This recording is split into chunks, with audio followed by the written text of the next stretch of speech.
على رسول الصحابة محبوب ورب المشرقين والمغربين جد الحسن والحسين مولانا وصحبه القاصد محمد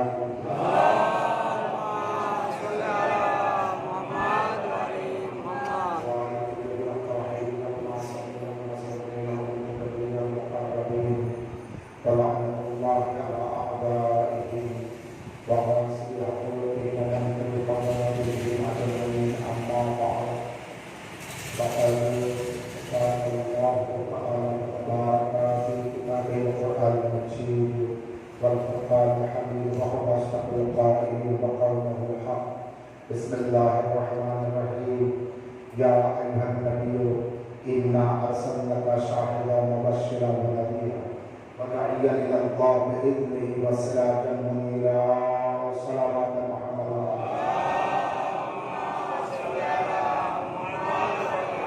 خلنا لفاطمة الزهراء القرآن الكريم الصلوات সমস্ত গান প্রশংসা একমাত্র অদৃশ্য শক্তি পাক আল্লাহ রাব্বুল আলামিনের জন্য।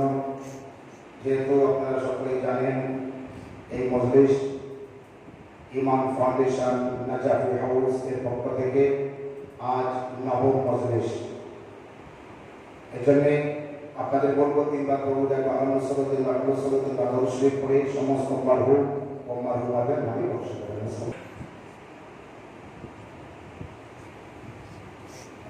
পাক মুহাম্মদ ওয়া আলি মুহাম্মদ সাল্লাল্লাহু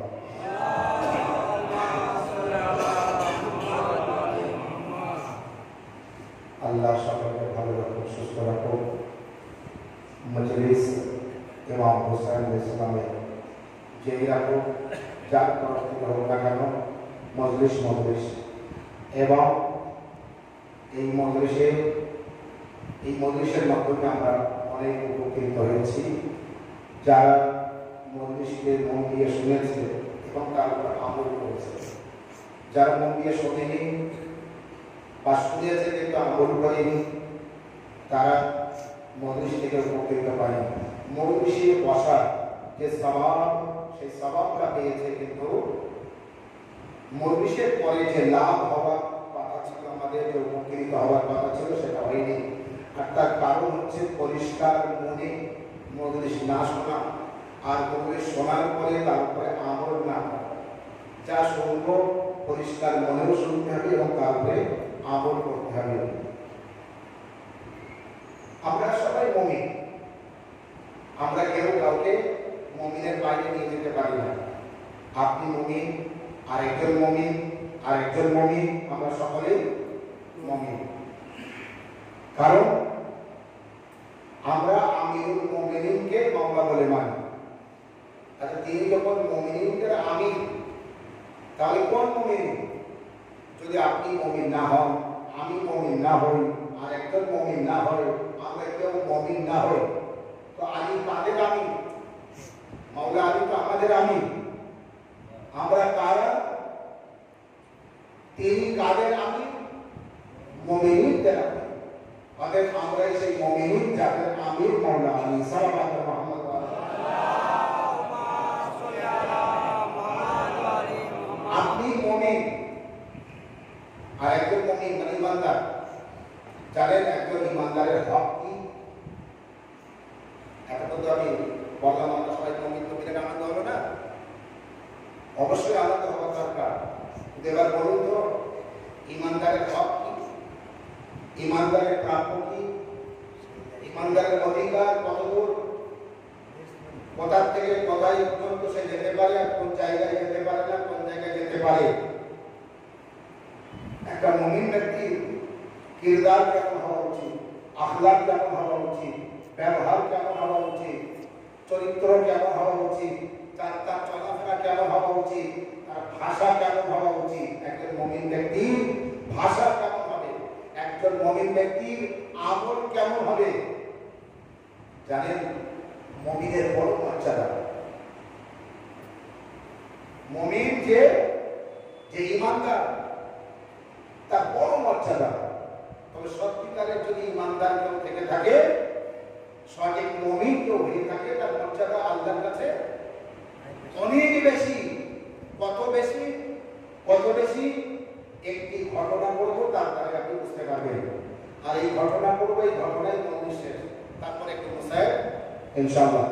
তো মমিনের কত মর্যাদা, আল্লাহর নিকট, আল্লাহর কাছে মমিনের মর্যাদা কত বেশি, এই ঘটনাটি পড়লে এর দ্বারাই আপনি জানতে পারবেন মমিনের কত মর্যাদা। আপনি যদি মমিন হন তাহলে আপনার সেই মর্যাদা দেবে আল্লাহ। কোরআন পাকের মধ্যে আল্লাহ বলেছে, ওয়া তুইজ্জু মান তাশা ওয়া তুযিল্লু মান কি ওয়া তুইজ্জু মান তাশা ওয়া তুযিল্লু মান তাশা। আল্লাহ চায়, আল্লাহর কাছে, আল্লাহর হাতে, আল্লাহর ক্ষমতার মধ্যে অন্য কারো না। আপনাকে ইজ্জত দেওয়ার মালিক আল্লাহ, আপনাকে ইজ্জত করার মালিক আল্লাহ। এবার আপনাকে আল্লাহ ইজ্জত করবে না, আপনি এমন কাজ করবেন আপনার থেকে আল্লাহ ইজ্জতের যে অধিকার আপনি সেটাকে কেড়ে নেবে। আর যেই আল্লাহ ওটা কেড়ে নেবে তখন আপনি কষ্টে পড়ে যাবেন, মানে এইবার আপনি বেইজ্জতি হতে থাকবেন। সাল্লাল্লাহু আলাইহি ওয়াসাল্লাম।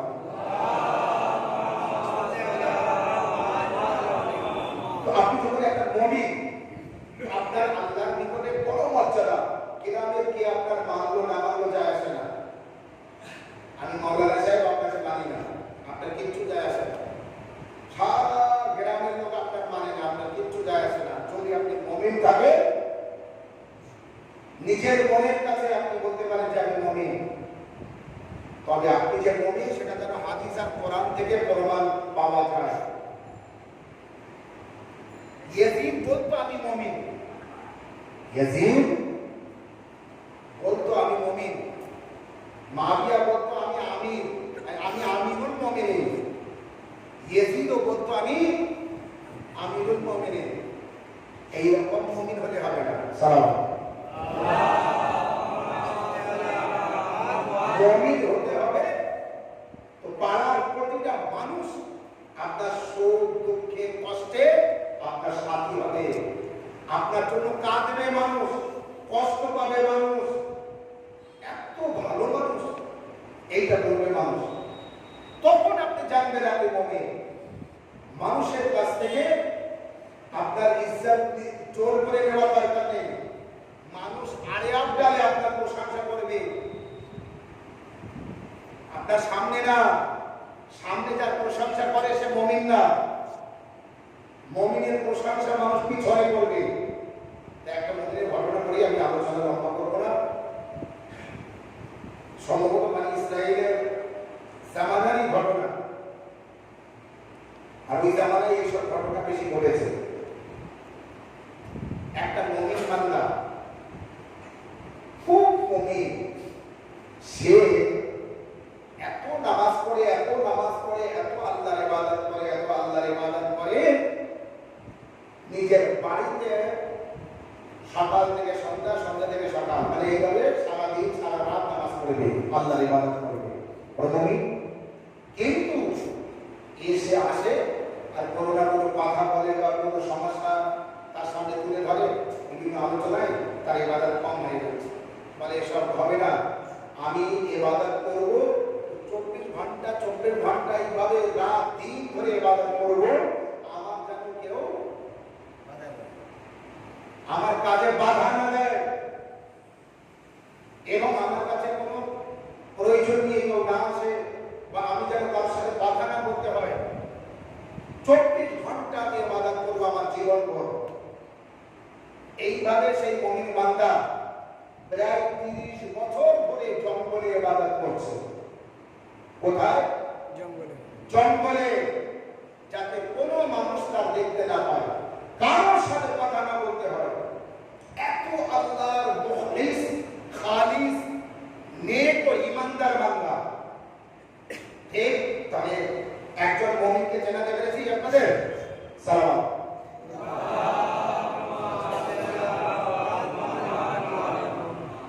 খালিস বান্দা, কারোর সাথে কোনো সমস্যাই যায় না। আচ্ছা, এই পর্যন্ত জীবনে কোনোদিনে পাপ করিনি, কোনো গুনাহ করিনি, কারোর সাথে ঝগড়া করিনি, তার জীবনে মিথ্যে করিনি, গীবত করিনি, চুগলখড়ি করিনি, কোনো অন্যায় করিনি। খালিস মুমিন বান্দা। তো এই মুমিন বান্দার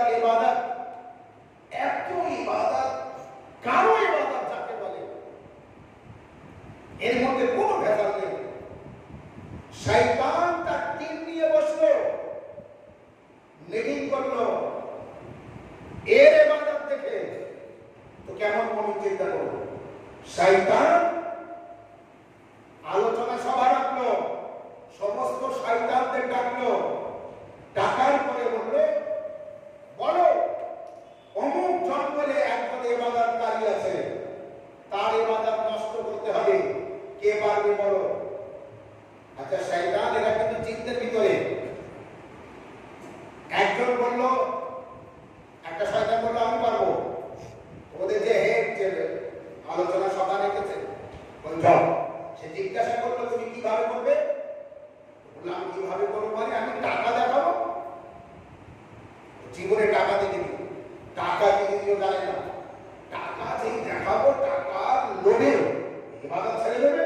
আর বস্তা বস্তা টাকা দেবো, লাখ লাখ টাকা দেবো, ওকে ইবাদত ছেড়ে দেবে। ইবলিসের যে হেড সালাম, ইবলিসের যে হেড সে কি বললো? সে বললো যেহেতু কোনোদিন টাকা দেখি, টাকার কি মজা ও জানে না, ওর সামনে টাকা দেখালে ওকে লোক দেখানো যাবে না। বোঝা গিয়েছে ঘটনা? টাকা দেখালে ওর লোক লাগবে, কারণ ও জানি না টাকা দিয়ে কি হয়।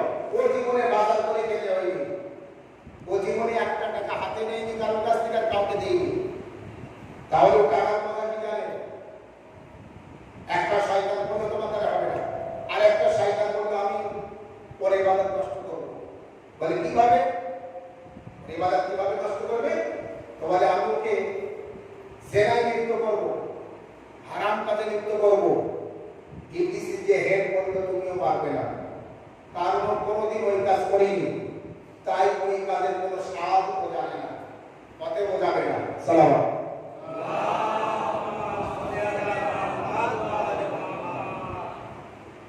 একের পর এক ইবলিস বলছে আমি ওকে ধোঁকা দেবো, আমি ওকে গায়ে করবো, আমি ওকে নষ্ট করবো। একটা শয়তান বলছে আমি পারবো। তখন বলে তুমি কিভাবে করবে? বলে ও কি করে? বলে ও নামাজ পড়ে। বলে আমি ওকে ধোঁকা দেবো, ওর নামাজ নষ্ট করবো। একটা ইবলিস বলছে। তো এর যে সে জিজ্ঞাসা করছে তুমি কিভাবে নষ্ট করবে? বলে নামাজের মাধ্যমে। আমি বড় নামাজি হব আর ওর নামাজকে আমি ধ্বংস করবো। ইবলিসের যে হেড সে বলতে তুমি পারবে। সালাম।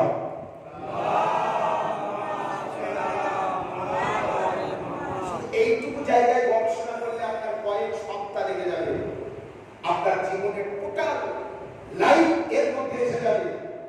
যদি কেউ আপনার ক্ষতি করে তো আপনার লেবাস, আপনার পোশাক আপনার মতো না হলে সে আপনাকে ক্ষতি করতে পারবে না। ইবলিসের হেড বলছে তুমি পারবে, যাও। এবার শয়তান চলে গেল, এক মুসল্লি হয়ে হাত পা জমা করে তসবিহ নিয়ে টুপি করে চলে গেল। গিয়ে সেই ব্যক্তি যে জঙ্গলে নামাজ পড়ছে তার পাশে গিয়ে নামাজে খাওয়া হয়ে গেল। তো নামাজ যাক না। সালাম। কেমন নামাজ বলুন তো? এই যে ব্যক্তি এতদিন নামাজ পড়ছিল, এর পেশা পায়খানা লাগে না লাগে না? এর খাবার সময় মানে খিদে লাগে না লাগে না? একে খেতে হয়, কেউ না কেউ খাবার দিয়ে যায়, ফেরেশতা দিয়ে যায় বাড়ি থেকে আসো।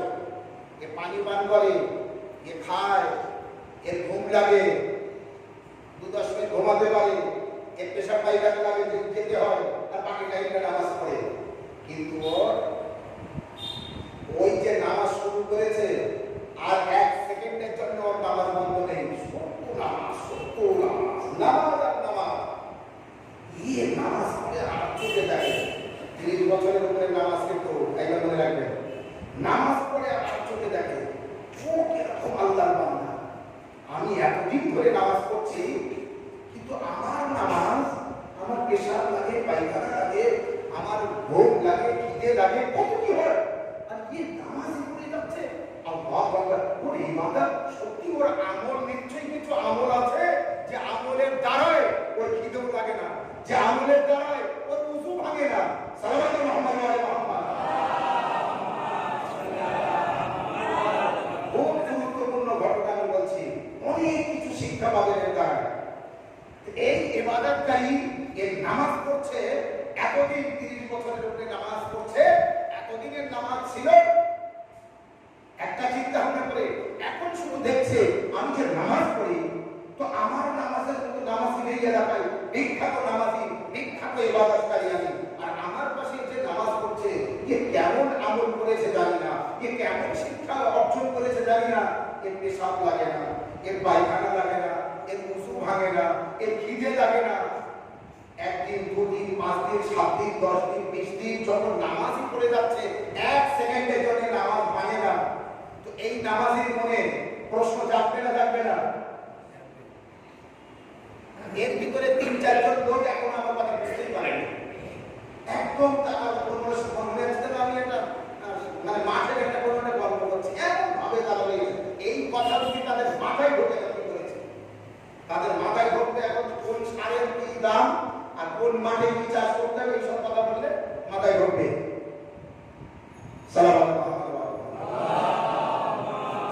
আমি আপনার চেহারা দেখে পড়ি, আমি আপনার চেহারা দেখে আমি ঘটনা বলি, আমি চেহারা দেখে বলতে পারি কে কে আমার কথা বুঝতে পারছে কে কে পারছে না। আমি যে ঘটনাটা বলতে চেয়েছি এর মনের মধ্যে প্রশ্ন জাগলো, এতদিনকার আমি আল্লাহর আবিদ, আল্লাহর ইবাদতকারী, আরে কেমন নামাজি, মনে করুন 1 সপ্তাহের মধ্যে একবারও ওযু করিনি, তার মানে ওযু ভাঙিনি, একটাও নামাজের পরে 2 সেকেন্ড একটা জায়গায় বসিনি, তার মানে কি নামাজের উপর নামাজ পড়ে যাচ্ছে। এর মনে সন্দেহ আমার থেকে বড় নামাজি, আমার থেকে বড় ইবাদতকারী, আমার থেকে বড় মুমিন, মুত্তাকি, পরহেজগার। কিছু নামাজের পর এইবার নামাজ থামিয়ে ওর অপেক্ষায় থাকে এই মুমিন, সেই ওর নামাজ শেষ হয়, ও ভাই সাহেব, ও আবার বলে আমার নামাজ শুরু করে। নামাজের পর আবার অপেক্ষায় থাকে, ও সাথে কথা বলবো, যেই ওর নামাজ শেষ হয় এই মুমিন জিজ্ঞাসা করে, ও ভাই সাহেব, বলে আবার নামাজ শুরু করে। 2-3 বার হওয়ার পরে একবার বলছে, ও ভাই সাহেব একটু কথা বলবো, ও আবার বলে আমার নামাজে বাধা সৃষ্টি করছো কেন, তুমি তোমার মতো নামাজ পড়ো, বলি আবার নামাজ শুরু করে।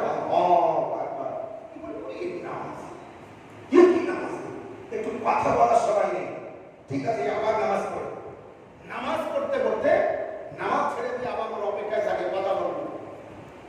এবার ও তো বুঝতে পেরেছে জায়গায় এনে ফেলেছে, প্রথমবারই যদি কথা বলতো বা হালকা হতো, একটু গাঢ় করে দিয়েছে,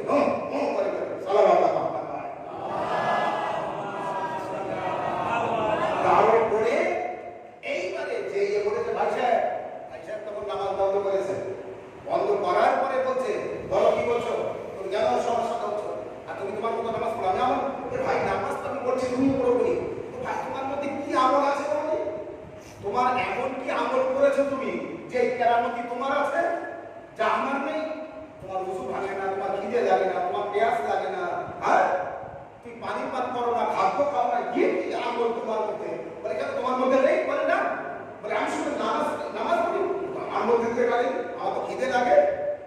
তখন ও বলছে তুমি নামাজ পড়ছো আর তোমার মধ্যে এটা নেই, শোনো তুমি কোনোদিন পাপের কাজ করেছো, ও এবারে বলছে মুমিনকে, বলে না, বলে এই জন্যই তুমি ইবাদতের কথা বুঝুনি, তুমি একটা পাপ করো, অন্যায় করো, অন্যায় করার পর এই যখন অন্যায় করবা তখন তোমার মনের মধ্যে আসবে আল্লাহু আকবার, আমি যে পাপ করেছি আল্লাহ আমার সাজা দেবে, তাহলে আল্লাহকে ক্ষমা চাইতে হবে।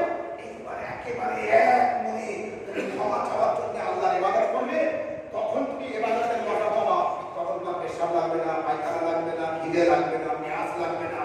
তো বললো তাহলে ঠিক, তাহলে আমি ওই রকম ইবাদত করতে চাই যে আমি যেন মানে পেশাব পায়খানাও না লাগে, আমার খিদেও না লাগে, ঘুমও না লাগে। তখন ও বলছে তাহলে যাও, এখনো সময় আছে, তুমি গুনাহ করো, বলে না আমি জীবনে গুনাহ করিনি, বলে তাহলে তুমি মশাব পাবো না, তুমি এই মশা পাবো না, একটা পাপের কাজ করে এসো। তখনই বলছে তাহলে সে কি পাপ করবো, কোথায় যাবো? ওই ব্যক্তি তখন ওই কি বলে দিচ্ছে, তুমি এখানে সোজা যাও, যাওয়ার পর দেখো অমুক জায়গায় পাড়া আছে, ওই পাড়ায় একটা অন্যায় গুনাহ করা, জেনা করার একটা আড্ডাখানা আছে, ওখানে একজন মহিলা আছে, তার কাছে চলে যাও। এ নামাজের পাটি ছেড়ে সোজা চলে গিয়েছে, কারণ নামাজ এমন নামাজ পড়বো যেন আল্লাহ ধ্যান থেকে আবার অন্য মনুষ্য না হতে হয়, তাই ওখানে চলে গিয়েছে। যে সেই গুনাহের যেটা মার্কাজ বলা হয়, কেন্দ্র, বুঝতে পারছেন, সেখানে যে গিয়েছে, যে মহিলা গুনাহের কাজ করে সেই মহিলা দেখবে তো হুজুর আসছে, তুই ইবাদতকারী নামাজি, আরে ও তাহলে আমার বোঝাতে আসছে, এর সাথে বক্তা বক্তা করে আমাদের সাথে ভালোভাবে বসে পড়েছে। হ্যাঁ আসুন আসুন হুজুর আসুন আসুন। বলেন বলেন আপনি কি দরকারে আসছেন? বলে আপনি আমার বোঝাতে এসেছেন নিশ্চয়ই। কিন্তু যাকে বোঝাতে এসেছেন বলে না সবাই যে কাজের জন্য আসে আমি ওই কাজে এসেছি, সবাই যে দরকারে আসে আমি মহিলা তখন বলছে আপনি একটা ইবাদতকারী, আপনি একটা হুজুর, নামাজি, পরহেজগার, মুত্তাকি, মুমিন, এলাকার মানুষ সবাই আপনাকে জানে চেনে, আপনার ভুল হচ্ছে। বলে না ভুল না, আমি আমার ইবাদত, এবার বলছে আমি আমার ইবাদত এমন ভাবে করতে চাই যেন এক সেকেন্ডের জন্য আমার খিদে না লাগে, প্যাস না লাগে এবং পেশাব পায়খানা না লাগে, যেন উযু না করতে হয়। ওইভাবে এক উযুতে সারা জীবন আমার ইবাদত করব। মানে এটা হয় নাকি? মানে হ্যাঁ আমার পাশে আরেকজন নামাজ পড়ছে সেই রকম নামাজ পড়বে। বলে আপনাকে খবরটা এখানকার আমার এখানে আসার খবরটা কে দিয়েছে? বলছে ওই ব্যক্তি, ওই মুমিন ব্যক্তি দিয়েছে। বলে আচ্ছা সে কোথায়? বলে আমার পাশে নামাজ পড়ছে। বলে তাহলে সেই কি তোমার এখানে আসার খবরটা দিয়েছে? বলে হ্যাঁ। তখন এই মহিলা, গুনাহগার মহিলা বলছে যদি কোনো নামাজি ব্যক্তি, যদি কোনো মুমিন ব্যক্তি আরেক মুমিনকে খারাপ জায়গায় পাঠায় তার মানে সে মুমিন না। সালাম আলাইকুম। একটা মুমিন ব্যক্তি আরেকটা মুমিন ব্যক্তিকে খারাপ জায়গায় পাঠাতে পারে না। একটা নামাজি আরেকটা নামাজিকে খারাপ জায়গায় পাঠাতে পারে না। তোমাকে তোমার মতো মুমিন ব্যক্তিকে যখন এখানে পাঠিয়েছে শুনে রাখো ও মুমিন না, বরং ও হচ্ছে শয়তান। এবারে মহিলা বলছে ও শয়তান, আপনি চলে যান। দেখো ওর কথাটা আমি ফাঁস করে দিয়েছি। আর শয়তানের কথা ফাঁস হওয়ার পরে শয়তান আর সেখানে থাকে না। শয়তান দেখবেন আমাদের ভিতরেও মানুষ, শয়তান যখন ঝামেলা বাঁধিয়ে দেয় আর যেই ঝামেলা বেঁধে যায় তার নাম হয় তাকে পাওয়া যায় না। কিন্তু সালাম সে একদম মার্কেট থেকে আউট হয়ে যায়। এই তো তোরা মারামারি করে বাঁধিয়ে দেয় একজন। এই মহিলা তখন বলছে ও শয়তান, যাও আপনি যান, দিয়ে দেখো ওখানে সে আর নেই, ওখানে সে আর নেই। এই মুমিন ব্যক্তি তখন বলল ঠিক আছে তাহলে আমি তাই করবো। এখান থেকে সোজা নিজের নামাজের জায়গায় দিয়ে দেখে সে নামাজি ওখানে আর নেই।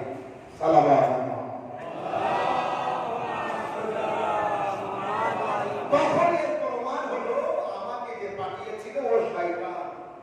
শয়তানের নামাজ পড়ে এইভাবে একের পর এক তারা মানুষকে ধোঁকা দেয়, মানুষকে ক্ষতি করে। এই শয়তান ব্যক্তি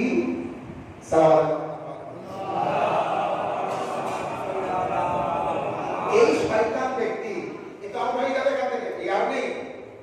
এর মধ্যে আল্লাহ মালিকুল মউতকে পাঠালো আর ওই মহিলার কাছে পাঠালো আর বলল যাও ওর উটটা নিয়ে এসো।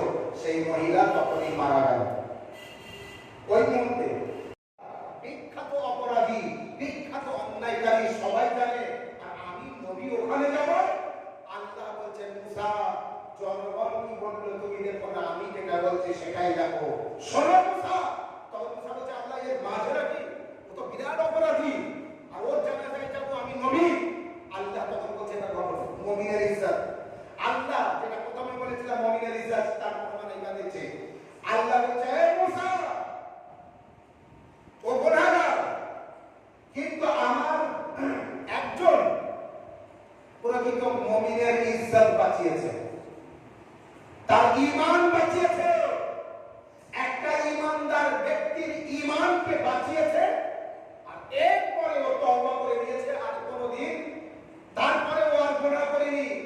মালিকুল মউতকে পাঠিয়ে দিয়েছে, মালিকুল মউত ওকে কবজ করেছে, যাও ও জান্নাতে যাবে এবং ওর গুনাহ মাফ হয়ে গেছে। তুমি ওর জানাজা দাফন কাফনের শরীক হও, কারণ একটা মুমিনের ইজ্জত বাঁচিয়েছে। নতুবা মুমিন তো শেষ হয়ে যাবে, ও তো ধ্বংস হয়ে যাবে।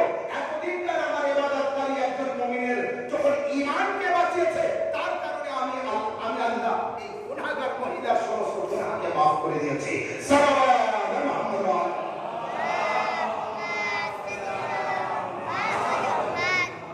তাহলে বোঝা গেল মুমিন ব্যক্তির ইজ্জত রক্ষা করা, মুমিন ব্যক্তির সম্মান নেকির কাজ। একটা মুমিনের যেন ইজ্জত আমরা নষ্ট না করি, একটা মুমিনের কোন মুমিনের যেন সম্মান আমরা নষ্ট না করি। আর তার সম্মানকে কিভাবে বজায় রাখতে হবে? অত বড় গুনাহগারের যদি আল্লাহ মাফ করতে পারে শুধুমাত্র একটা মুমিনের ঈমানকে বাঁচানোর কারণে, তাকে সতর্ক করে দিয়েছে, তাকে সাবধান করে দিয়েছে যে তুমি আপনি যে কাজ করতে এসেছেন এটা আপনার কাজ না। আপনাকে কে বলেছে? তখন বলতে অমুক বলেছে। বলে আপনার মতো মুমিন ব্যক্তিকে খারাপ কাজের দিকে পাঠানো এটা হচ্ছে শয়তানের কাজ। যে করেছে সে শয়তান করেছে। ও এসে দেখে সত্যিকারের সাক্ষাৎ। সালাম আলাইকুম মুহাম্মদ ওয়া